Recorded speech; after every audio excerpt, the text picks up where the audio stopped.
Hello viewers, welcome to Robi 10 minute school. ধরো তোমার ব্যবসা প্রতিষ্ঠানের জন্য তোমার এরকম 100টি মার্কার দরকার। তুমি বাজার থেকে 100টি মার্কার কিনতে গিয়ে দেখলে এরকম প্রত্যেকটি মার্কার বা সাইন পেন, এই সাইন পেনের দাম প্রত্যেকটির দাম 10 টাকা করে। তো তুমি যেহেতু 100টি ক্রয় করেছো, তুমি বললে যে দোকানদারকে রিকোয়েস্ট করলে যাতে করে তোমাকে কিছুটা বার্তা প্রদান করে। দোকানদার তোমাকে 10 টাকার পণ্য প্রত্যেকটা 8 টাকা করে বিক্রয় করলো, অর্থাৎ তুমি ক্রয় করলে 10 টাকার পণ্য প্রত্যেকটা 8 টাকা করে, অর্থাৎ তোমার খরচ হলো কত? 10 × 8, 800 টাকা দিয়ে তুমি 100টি সাইন পেন কিনলে। পরবর্তীতে তুমি বাসায় আসার পর দেখলে যে কিছু কিছু কলমের কালি আসছে না, বা সাইন পেনের কালি ব্যবহার করা যাচ্ছে না। এরকম কলমের সংখ্যা হয়তো 20টি। তুমি যা করলে, এই 100টির মধ্যে তুমি 20টি পণ্য ফেরত দিয়ে দিলে। প্রত্যেকটি দাম যদি 8 টাকা করে হয়, তুমি কয়টি পণ্য ফেরত দিয়েছো? তুমি 160 টাকার পণ্য ফেরত দিয়ে দিয়েছো।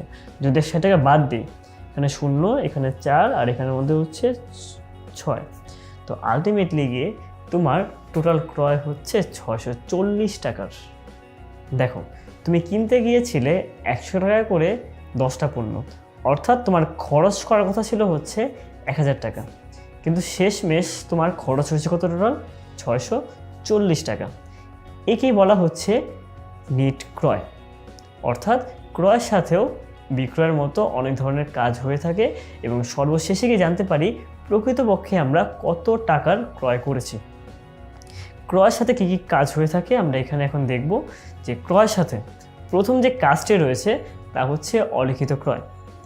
আমি যেমন এখানের মধ্যে 100টা সাইন পেন ক্রয় করেছি, হয়তো এর আগেও আমি 20টা সাইন পেন ক্রয় করেছিলাম, প্রত্যেকটি 10 টাকা করে, কিন্তু ভুলবশত আমি এটি লিপিবদ্ধ করিনি। কতটা লিপিবদ্ধ করিনি? 200 টাকার যে সাইন পেন আমি ক্রয় করেছি সেটি আমি লিপিবদ্ধ করিনি। এর ফলে কিন্তু অবশ্যই আমার এটি ব্যয় সৃষ্টি হয়েছিল, অর্থাৎ আমার মোট ক্রয় কিন্তু বৃদ্ধি পেয়েছিল। এই কারণে এই ক্রয়ের সাথে এই অলিখিত ক্রয়টিকে যোগ করতে হয়। উল্লেখ্য, এই অলিখিত ক্রয়কে তুমি ধরে নেবে ধারে ক্রয় করা হয়েছিল। অলিখিত ক্রয় যোগ করলাম। সাধারণত ক্রয়ের সাথে একটা জিনিস যোগ হয়, কিন্তু অনেকগুলি জিনিস সিরিয়ালে মাইনাস যায়। প্রথমটি পণ্য উত্তোলন। পণ্য উত্তোলনের জাবেদাটি উত্তোলন হিসাব ডেবিট এবং ক্রয় হিসাব ক্রেডিট। পণ্যের নামে কখনো কোনো জাবেদা হয় না, এই জন্য পণ্যের জায়গায় এখানে আমরা ক্রয় হিসাবে ক্রেডিট করছি। ক্রয় কখন ক্রেডিট হয়? যখন ব্যয় হ্রাস পায়, তখন ক্রয়কে ক্রেডিট করা হয়। এখানের মধ্যে ক্রয় নামক ব্যয় হ্রাস পায় ক্রেডিট হয়েছে, তার মানে আমরা ধরে নিচ্ছি এখানে ক্রয় কমে গিয়েছে। ক্রয় কমে যাওয়ায় এখানে আমরা পণ্য উত্তোলনকে ক্রয় থেকে মাইনাস করেছি। পরবর্তীতে ক্রয় ফেরত। এই যে তুমি যে 20টি সাইন পেন যে তুমি ফেরত দিয়ে দিয়েছিলে 160 টাকা করে, এর ফলে তোমার কি ক্রয় আর 800 টাকা রয়েছে নাকি 640 টাকা হয়ে গিয়েছে? 640 টাকা হয়ে গিয়েছে। এখানের যে 60 টাকা তুমি ফেরত দিয়ে দিয়েছো, তার ফলে তোমার নিট ক্রয় কমে গিয়েছে। তাই ক্রয় থেকে ক্রয় ফেরতও বাদ দেওয়া হয়। কারবারি বাট্টা। তোমার ক্রয় করার কথা ছিল 10 টাকা করে, তুমি ক্রয় করেছো কত করে? মাত্র 8 টাকা করে। 2 টাকা করে তুমি যেখানের মধ্যে কম টাকা দিয়ে পণ্য কিনেছো, এই 2 টাকার ফলে কিন্তু তোমার টোটাল ব্যয়টা হ্রাস পেয়েছে, অর্থাৎ ক্রয়ের পরিমাণটা হ্রাস পেয়েছে। তাই কারবারি বাট্টা এক্ষেত্রে বাদ দেওয়া হয়।